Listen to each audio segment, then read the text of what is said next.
A Muslim lady you may know gave an important objection about the God of the Bible according to her understanding. She says that if God did not give Adam the ability to know good from evil, why would he now judge them as sinners when they disobeyed? After all, they did not understand the weight of the instruction they were given. And how would they even decide who to obey, God or Satan, when they have not eaten from the tree of the knowledge of good and evil? I think it is important to discuss this because even many Christians are confused about this. But it is based on not carefully reading the story from Genesis chapter 1 to the part of the temptation. We will go through that. But after that, I am going to offer a counter dilemma, which is actually a dilemma. And this is it. If you trust the Allah of the Quran, you will lose paradise. According to the Quran, if you don't trust the Allah of the Quran, you will still lose paradise. Either way, if the Allah of the Quran is God, you will lose paradise. Wait for me to finish with the original sin dilemma before I now bring up this counter dilemma. So let's demolish the original sin dilemma. It is really not a dilemma because there are no two difficult choices to choose from, at least in the way she presented it. If God did not give Adam the ability to know the importance of the commandment he gave, she will be right. But the story did not give us the opportunity to make such an assumption. First, the story started by describing a God who, when he speaks, his words are effective. It achieves its aim.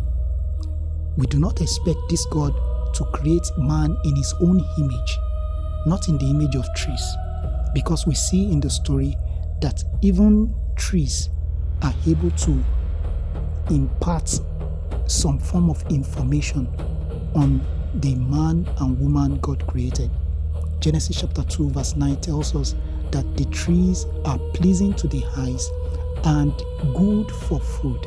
In other words, man will not need the tree of the knowledge of good and evil to understand that these trees are good for food. And then this God, when he creates, he identifies that they are good.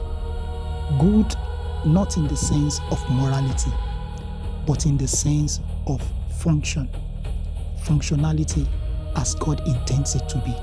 So God did not say man should not eat from the tree of the knowledge of right and wrong. He said from the tree of good and evil, which is very important.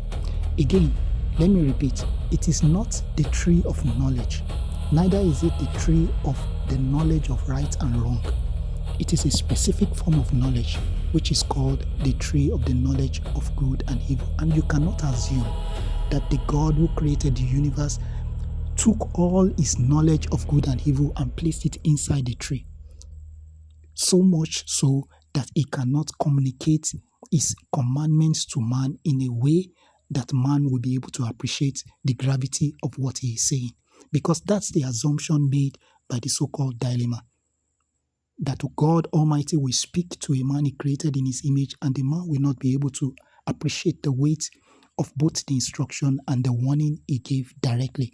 If the story had been silenced, that God warned man, if you eat from this tree, you will die, then we can assume that maybe God did not intend to communicate that fact, that knowledge, that reality to man. But the story tells us that when Satan asked about what God told them, Eve told him that God told them they can eat from any other tree in the garden except the one in the middle, which is the tree of the knowledge of good and evil, as we have read in the story. And then she ended up by adding something Satan did not ask. That is the consequence of disobedience. She said, God told them, if we eat from this tree, we will surely die. The next thing also reveals that there is no objective reason to say that God did not give them the ability to understand the weight of the warning he gave them. Satan did not ask Eve, what do you understand by death?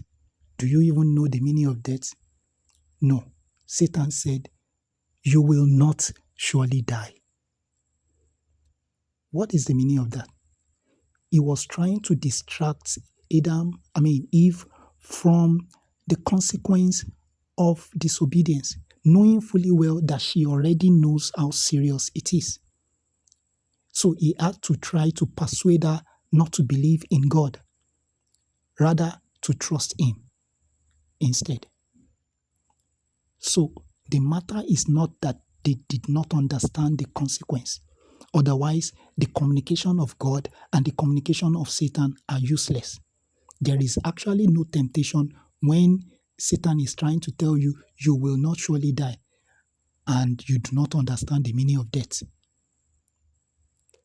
So we see that the only assumption you can make from this story, and you are going to be considered, that is going to be considered useful, is that when God spoke to them, they understood the weight of the warning he gave to them. Having discussed that, let us go to the paradise dilemma.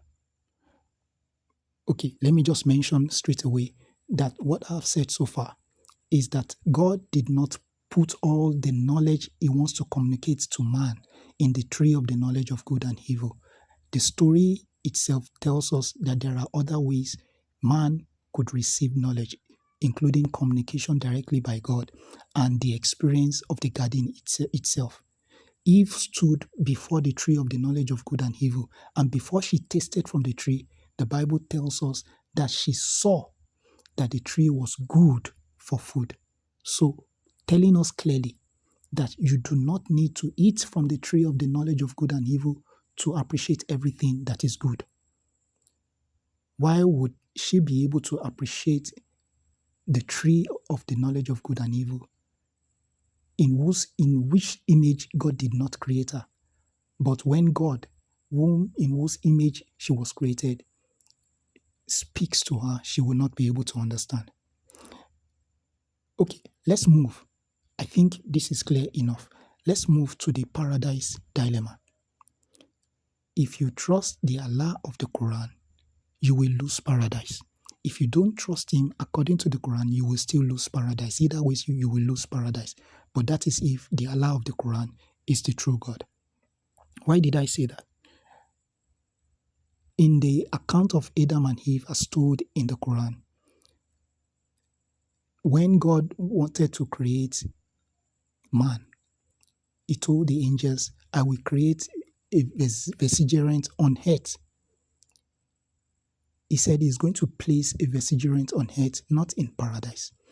But after he was created, the Quran says that Adam was placed in paradise instead. He was to live on it, but God placed him in paradise, himself and his wife.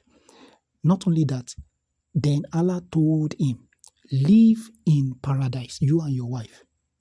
Does that sound like a God who already said he was going to live on it? No. Then that is Quran chapter 2 verse 30, where God told them he was going to place them on earth. And then in Quran chapter 2 verse 35, we see God telling them to live in paradise and enjoy their sustenance from there. And then Allah warned Adam and his wife not to allow Satan to remove them from paradise, because if that happens, they will suffer. You would think that Allah is interested in their good. He does not want them to suffer. But the import of the story is that Allah already decreed that man will end up in the place where he was going to suffer. So when we tell Muslims, don't trust the person speaking in the Quran, he is not from God. They say Satan cannot be warning us against Satan.